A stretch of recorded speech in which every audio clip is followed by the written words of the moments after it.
All right, Jeff, answer me the poll. What do you think this salary begins with for Pettersson on this extension? I've always thought that it would start with a 10, Matt, but I will say there are mitigating factors here now that have me leaning closer to 11. Now, is Elias Pettersson $1 million a year better than Sebastian Aho? Certainly, Pettersson has had better single seasons in both goals and points. Mm-hmm. He's been a better point per game producer over his young career. Aho has twice been an 80-point guy. Pettersson has only got there once, so the Canucks would use that against Pettersson in their argument. And Aho has a body of work in the playoffs that Pettersson cannot touch. But Elias Pettersson has done more at a younger age than Sebastian Aho. He's about 15 months younger. He was 2 drafts later than Aho, but remember that Pettersson's a late birth date, a November birth date. Yes. And I just think with the prospect of the salary cap ballooning, now the Aho camp also had that as a backdrop as well. Mm-hmm. They're negotiating with Carolina Hurricanes, who watch every penny that they spend. We know that the Canucks have been known to overspend at times. I do think with J.P. Barry and Pat Brisson doing his bidding, that Elias Pettersson's going to be able to push a number closer to 11. Mm-hmm. I think it'll start with a 10. But I think he's got a strong case to get a bump on what Sebastian Aho agreed to. Like, that's a nice contract for Aho. And this birthday thing is like Connor Bedard signed his contract on his birthday last week, and now Sebastian Aho on his 26th. Yes, he gets $78 million. That's a nice birthday present. I think Elias Pettersson, and it's important too, negotiating off a platform year in which, and that's to suggest that Pettersson gets a deal done this offseason, and there's no guarantee that's going to happen. But he's got a 102-point season in his back pocket. And he's a better defensive player, Jeff. He got Selke votes that Sebastian Aho did not. No, you're right. Yeah. But the platform season, like, Aho's coming off a 71-point. Like, it wasn't anywhere close to his career best. And Elias Pettersson would be negotiating off a 102-point season as well. So I do think all the factors, Matt, line up to me to suggest that Elias Pettersson could absolutely sit across the table from the Vancouver Canucks and say, I deserve more than Sebastian Aho. Give me more than Sebastian Aho. But I do think that this is a new baseline because even J.P. Barry himself has mentioned that the Matt Barzal contract that was signed on the island at 9.13, that was a comparable that would be brought up and used in these negotiations. Well, I think Sebastian Aho has now raised the bar. And with all due respect to the Coquitlam kid, Pettersson's better than him too. For sure. Yeah. I voted 11. Did you? Okay. Well, I voted 11. I think there's a chance if you're done this summer, maybe it starts with a 10. That's the other danger. But as you know, Jeff, pro sports, there's a significant inflationary cost year to year. Sure. So, for me, if this lingers into the season or next summer, especially if Pettersson has the sort of year that we are anticipating, even if he doesn't necessarily get to the point totals that he got last year, I think that's 11. Because the other thing, and you touched on it as well, the Carolina Hurricanes draw lines in the sand in negotiations. They are willing to walk if the player and agent don't agree to their price point. You see where this AAV came in, Jeff, just shy of $10 million. Yeah. I would bet my bottom dollar that Tom Dundon and Don Waddell said, we're not going to $10 million per. Right. This is a big spend. This is the biggest contract in Carolina Hurricanes history. Mm-hmm. But it had the potential to be even bigger. And I think you're right. The $10 million, it was absolutely a line in the sand. And I think the word is out. Vancouver knows this. In trade negotiations, I think agents do the same thing. You're desperate, Vancouver. You don't have the leverage. We know you'll move because you've moved in the past on these contracts. You've been overly generous in the past. So I just think the Canucks are an easier mark than the Carolina Hurricanes when you talk about contract extensions and negotiating with agents across the league. So I think, too, the danger is that if Elias Pettersson absolutely explodes like 102 points wasn't already, but if it goes up from there, the meter is only running now if you're the Vancouver Canucks. And I do think the one cautionary note in all of this is Elias Pettersson himself acknowledged that last round of contract talks, and remember he missed training camp, started Right. the year in Michigan with Quinn Hughes, and he acknowledged that it impacted him, that it weighed on him.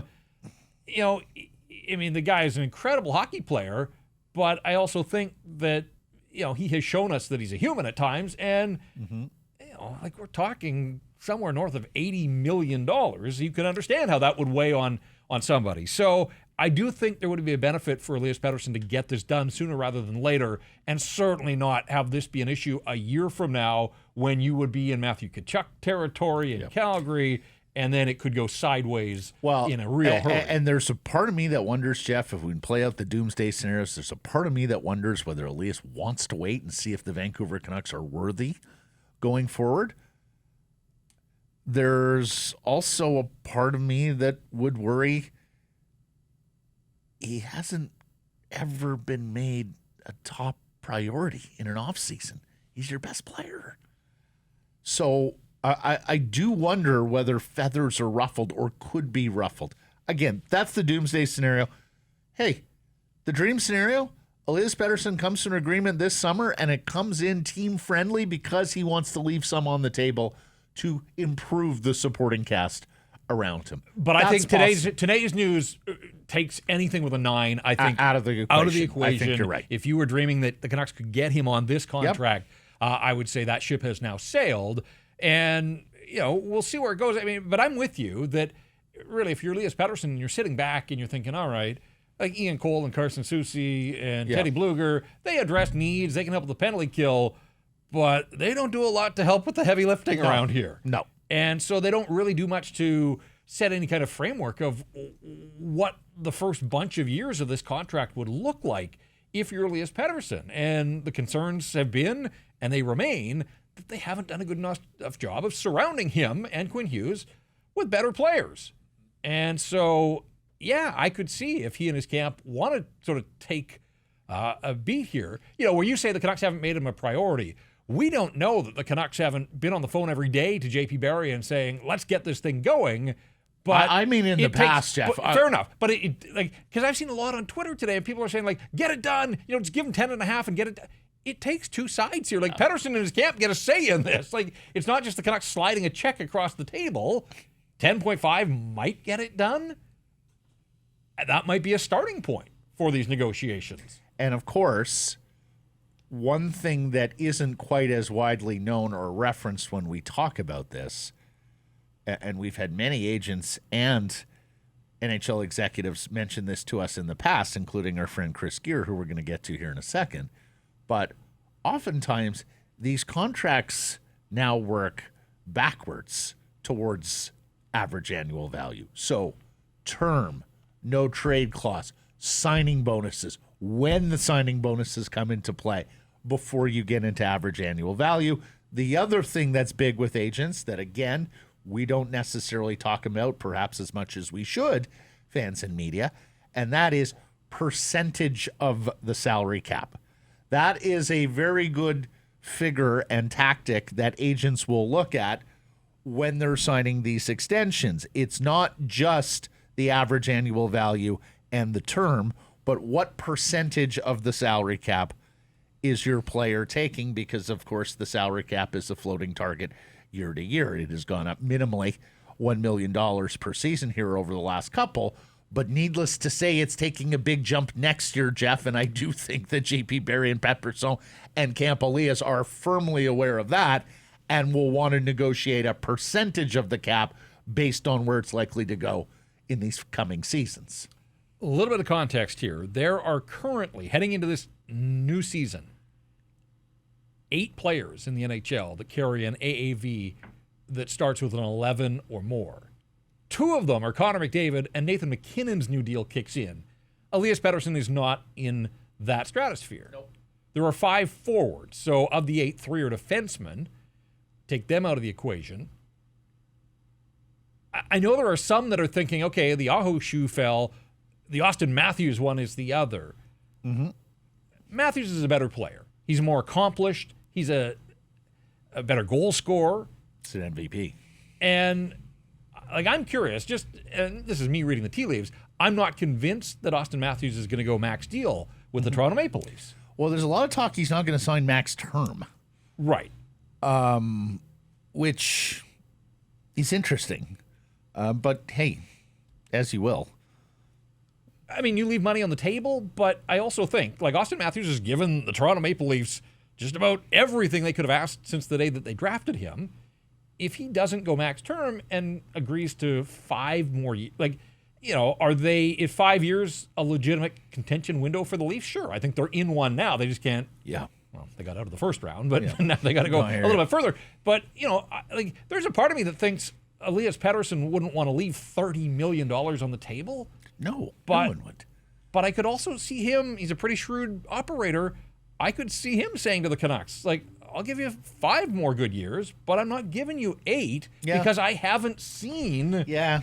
I hear what you're saying there, Jeff. It's just, you know, the agents and the accountants are in the. No, they want money in. They're saying, no, get every dollar you can right now, and then we'll figure it out later.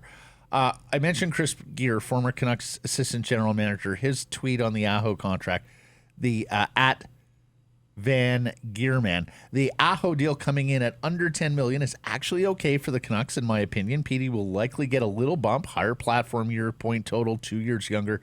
But Aho is a very comparable center. The deal is also a year away from kicking in, and North Carolina isn't a tax-free state.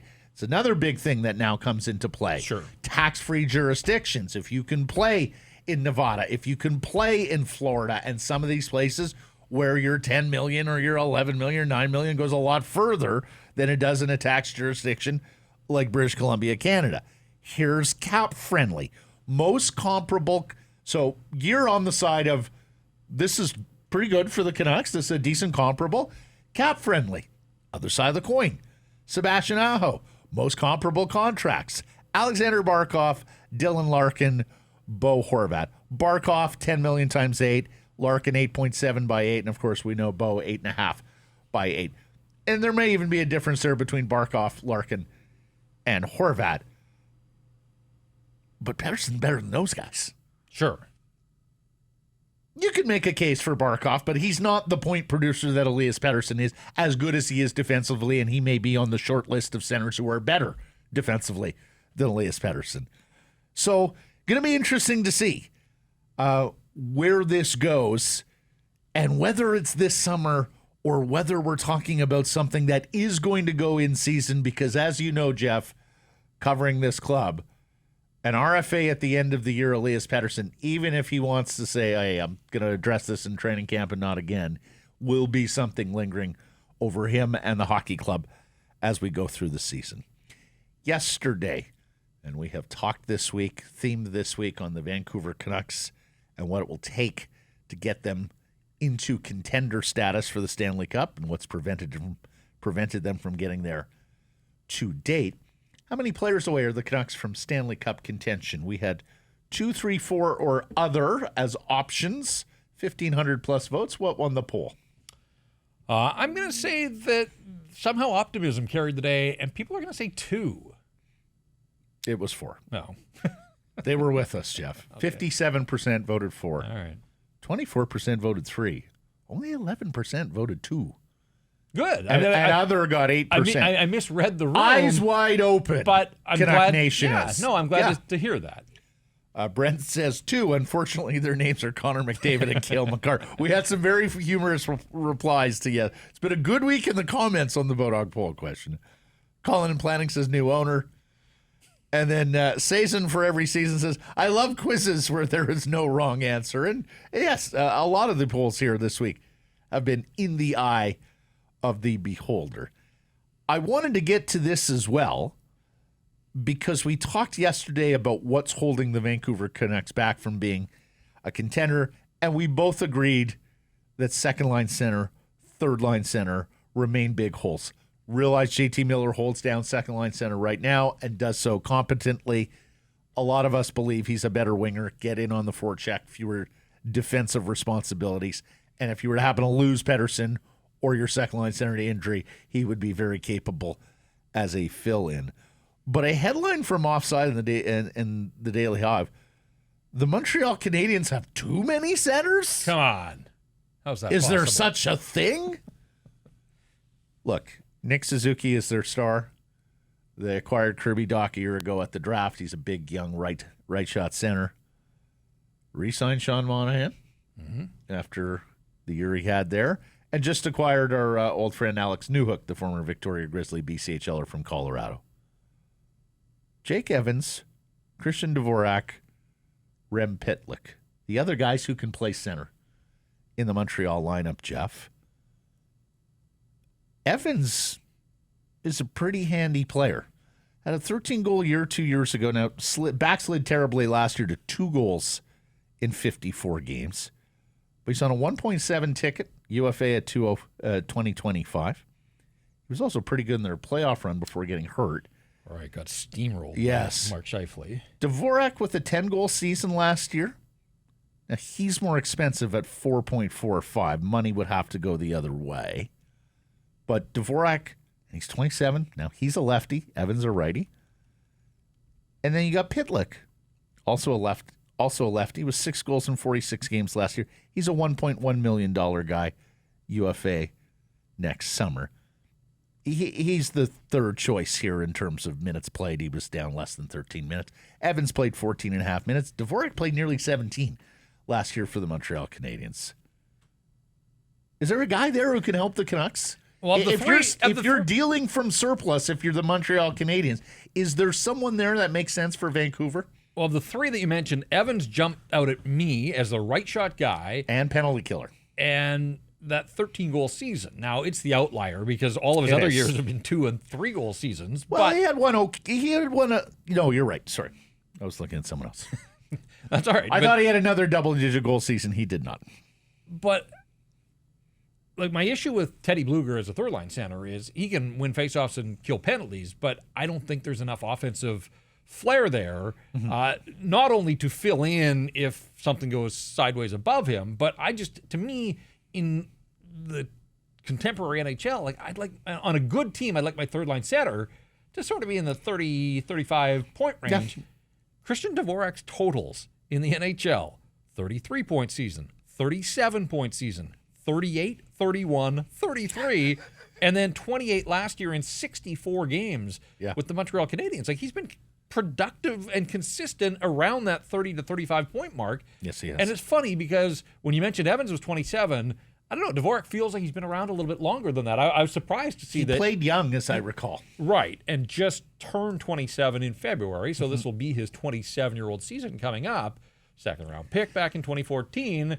And I hear all that. It's just he's the $4.4 million guy. So and that's a left shot guy. That's where the money has to go back, whereas I think Evans and Pitlick you can add without really having to do many cap gymnastics. And, of course, as you mentioned, Evans is the right shot guy. Bluger's another lefty for the Vancouver Canucks in the faceoff circle. So we've talked about Pius Suter a little bit just as a UFA who would seem to fit the bill, and he's still out there, and fair enough. But I do wonder about trade possibilities. Excuse me. And there are very few teams that can say they have a surplus of centers. Yeah. And would be willing to deal one by camp. Montreal may be one of those teams. This Sekeres and Price clip brought to you by Applewood Auto Group. And remember, it's all good at Applewood.